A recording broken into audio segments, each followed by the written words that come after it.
Shalom royalty, it's Ellie here, and what's up, Rainicorns? So, I'm in the middle of watching the movie 2012, and like, it's okay. If you were to watch it with me, you'd be like, why is she laughing? And a lot of the parts that seem like so dramatic and so like, I'm just like, because I'm like, bro, bruh. It is so much. Did my son just try to video chat me? The only reason I'm outside right now is because my son asked me to come outside. I told him to put on his shirt and come outside. He's over here lollygagging and now he's trying to video chat me. Sir, no. He's still trying to call me. I don't understand. Anyway, I'm gonna ignore him right now because I told him to come outside. He knows where I am. He asked me to come outside. So, why is it funny? Because, I mean, we all know that, you know, the world's ending, so it's not like a surprise to me, and everybody was like, oh my gosh, the world's ending. It's like, of course the world is ending.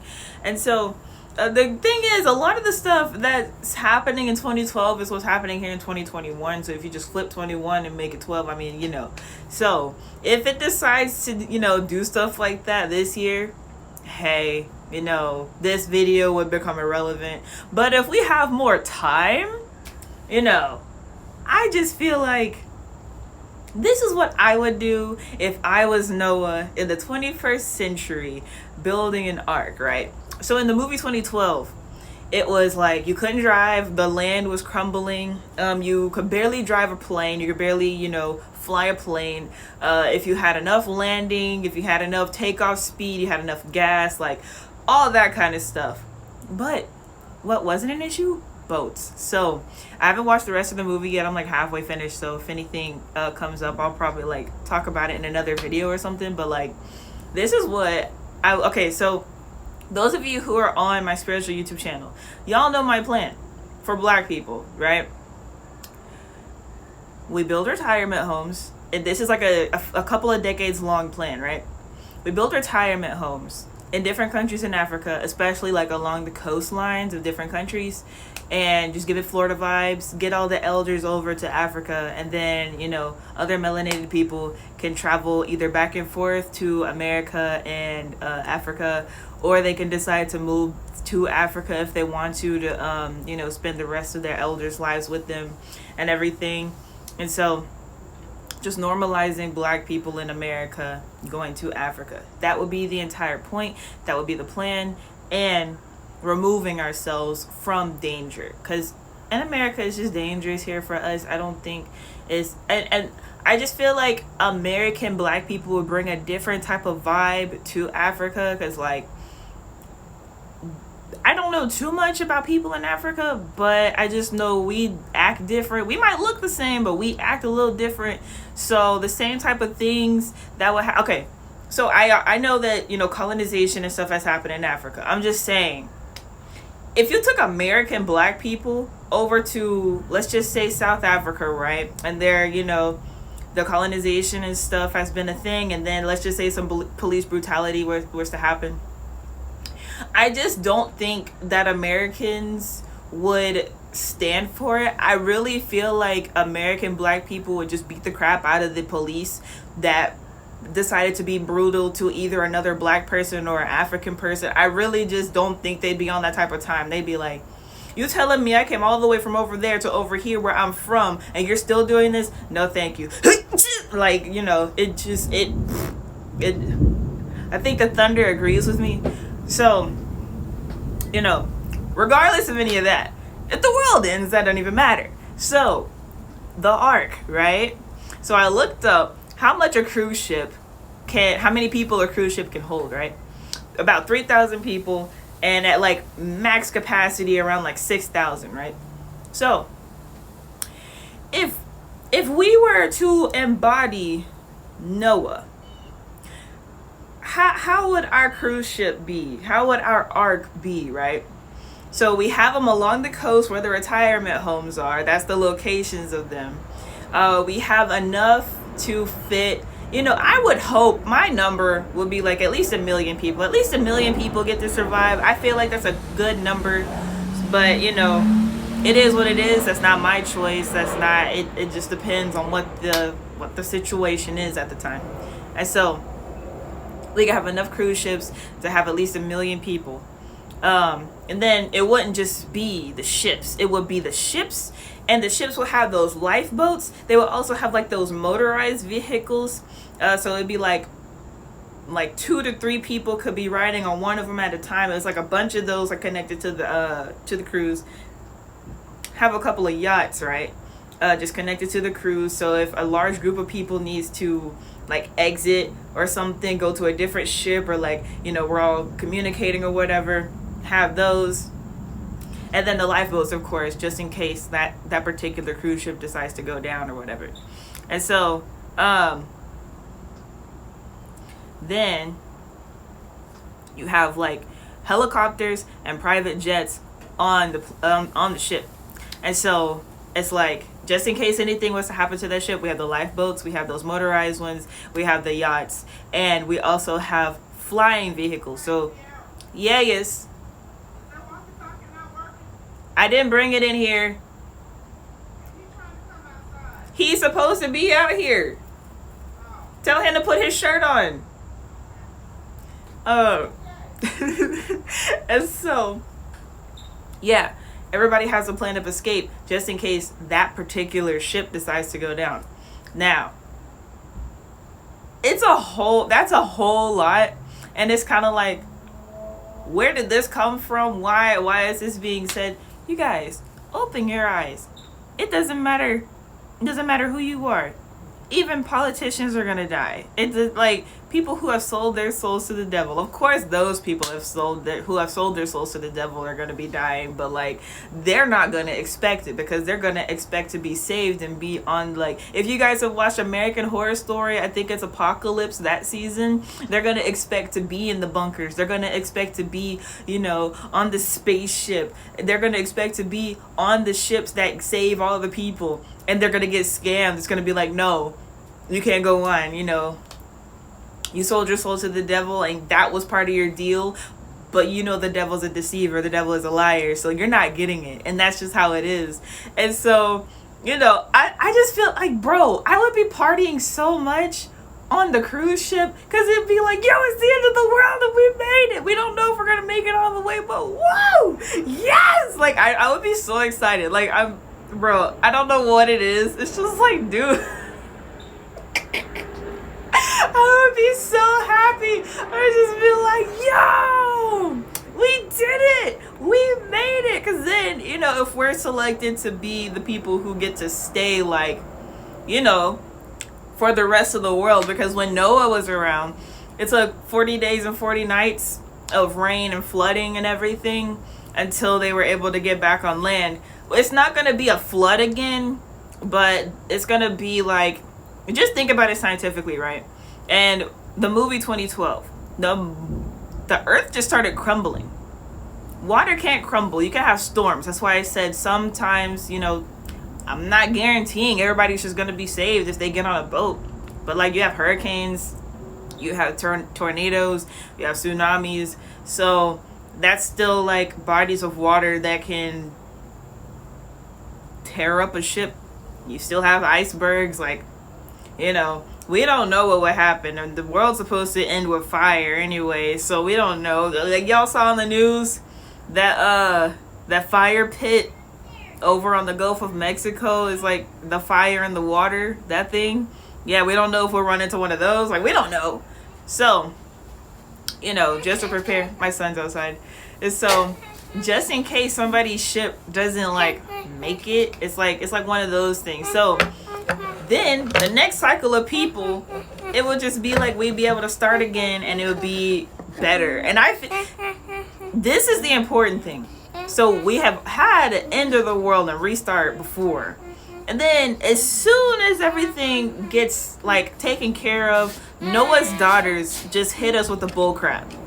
If you don't know the story of Noah after he got done saving his family and everything and the animals and everything, if you don't know what his daughters did, then, I mean, just go read about it, because it's disgusting. I don't know what's wrong with them. I don't know why they would feel the need to do this. God always provides. You don't have to scam nature. I don't know what it is. That's gross. But anyway, I'd rather just die alone than do that. But regardless, we would have a point of reference. We would have the Bible, right? We'd have plenty. I think, I was gonna say I think it'd be smart to have a copy of every religious book, but I'd say at least the Bible. Look, everybody has a copy of the Bible on their cruise ships, right? And that way we have a point of reference of like, okay, this is what happened when the world was the world before. This is what happened when the world was the world this time. So now when we create the new world, we have guidelines to follow, and we have examples of what not to do. So when we do want to get creative, we just know what not to do. So yeah. So that was like a whole lot. I just got super amped watching the movie. I'm just like, ooh, this is so exciting. Because what if it does look like that when the world does end? Because like the thing is, you could be if you're terrified, if you're scared, then you're not a main character. You're one of the people who dies, and that just is the way that it is. So I mean, you can't be afraid, you can't be terrified. Like, if that's the case, then you're gonna get left behind, and you better hope that your soul goes to where you want your soul to go.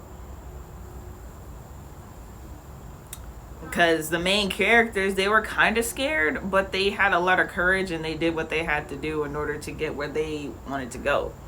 And so you have to have that type of confidence. You have to have that type of, umph about yourself. Even the Russian dude, he still kept it Russian. He wasn't losing his Russianness, okay? Like, it wasn't none of that. It's full confidence or you get left. What little baby say? He said, you can come get rich with us. You go eat them, you go starve. Like if you ain't okay, let's bring it back to 3D reality right now, because that's like future stuff, bro. She was saying no, and again. What did you do? Why did she say no? She said no for the flower, and she take it back to where she get. Okay, well don't take it then. Okay, so let's bring it back to this current reality, right? If you aren't trying to change your life, bro, what are you doing? You're not doing anything. And that's the problem. Like, people, I guarantee you, when this economy crashes, so many people are gonna just be like, oh my gosh. And it's like, bro, the answer has been in front of your face for so long. The book Think and Grow Rich by itself was written 100 years ago about exactly what happened 100 years ago, and people still act like they don't have the answer. My guy, I'm telling you, with the internet by itself, you will be able to at least sustain yourself for a while, whether it's like, a few months, half a year, or a few years. With the internet, you can figure out how to do it. So aside from, of course, making money online, grow a garden, like learn how to preserve food and can food, get into solar energy, or learning how to live without like electricity as much or at all. Like, I have this lantern, it's battery powered, and so the things that I have are like small generators and stuff, and they're chargeable with solar panels. So I'll still be able to use like all of my technology, like my phones. I'll still be able to use my phones. Okay. And so like, people really aren't even thinking about stuff like that. They're just like, I gotta go get a job. And it's like, while having a job is cool, does your job make sense for the next 5 years? Because what they're also not saying is a lot of jobs are being replaced with robots. You can already go to McDonald's and see the little screen thingies, and those will take your order, and you just give the ticket to the person at the counter, or it'll take your order and then somebody will bring your food. Soon, they won't need people in the back cooking the food. And like, that's the reality of it. And I'm talking about like McDonald's. I'm not talking about like high-end restaurants. Like, yeah, I'm in Memphis, so like if you are talking about like soul food or something, yeah, that's not likely to happen. I don't think a robot can make soul food. That would But anyway, fast food, they have simple recipes. It's 1 2 3 4 5. A robot could do that very realistically. A robot's built all sorts of stuff that we have. I was trying to look for something in here as an example, but a robot put the cap on this water bottle. So actually, okay. You said nah or good barbecue, right? I don't think a robot could do some soul food or no barbecue. Like that would be impressive if they could get the AI technology. Cause I mean, all we would do is be happy. We'd be like, shoot, we ain't gotta cook our food. Like, low key, I feel like a lot of us would be happy about it. We'd just be like, let's just get a robot, bring that in our house. What you mean, cookouts every day? Okay, but but that's what I'm saying. The reality of everything is shifting.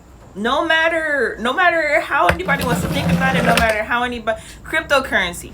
What is cryptocurrency? The end of the American dollar, the end of the euro, the end of the yen, the end of every major country currency that is fiat, because they are not backed by anything. There's actually cryptocurrencies being started backed by some sort of precious, like, natural resource. So imagine if the oil companies were smart enough to get on this wave before it ends, to back their oil companies up by cryptocurrency, or have a cryptocurrency backed up by their oil profits. So then by the time oil is no longer relevant, they still have a strong enough cryptocurrency to be able to stay in the mode of making money, which is their problem in the first place. They're like, oh, you guys are going to clean energy, and oh, we're not going to make money anymore with oil. Well, get with the program, you old ass niggas. Like, what is wrong with you? There's plenty of ways to make money. Like, they're just too old. I'm really sick of old people, and I'm really sick of old white men. They are ruining the world right now. Like, it's so terrible. Oh my gosh, I can't even be like, at like the people that I know. Okay, listen. The people that I know and that I run with, they are in contact with people such as like high ministers of countries, not high ministers, prime ministers of countries, CEOs, CFOs, or founders of different companies that are, whether it's in the real estate industry, banking, whatever. People I know are acquiring banks for themselves. They know that this whole thing is a sham, and they tell me it. It's a sham, it's a scam, and you just have to pick the character you want to be. At this point, you have to treat your life like a video game. You have to treat your life like a video game and customize yourself. NBA 2K your life at this point. Like, at this point, pick your character, customize it. Because if you're not the one building your arc, then you're going to get left behind. You're going to get left behind. So that's on both the 3D aspect of it. And then, you know, towards the end part, then we got all that crazy stuff going on with the end of the world and like the actual end and everything. So, yo, it's so much. And like, it's just so much. To be able to build your realistic arc, money, of course, isn't everything, but figure out how to make money without having to like get a job and depend on somebody. If your job is within like your family business, your family structure, that's different, because the head of your family is your employer, which is totally fine. That actually makes sense. But if you're dependent on somebody else that's an outside source, and you're not having anything to do with the internal running of the business, like you're able to like inherit some of the business, you're not able to like own part of the business, own shares because you're a relative, that type of thing, then get out of there and make your own. Start a side hustle, do what you got to do to get out of having a regular job. And if you do have a regular job, at least, you know, set yourself up to where you can survive for a little while. So it's like making sure you have a good enough savings. And if you don't know much about like savings or investments, just educate yourself on financial literacy. We have the internet. I don't want to hear any excuses at this point. Like, we have too much here for us to have excuses. It's the age of Aquarius, the age of information.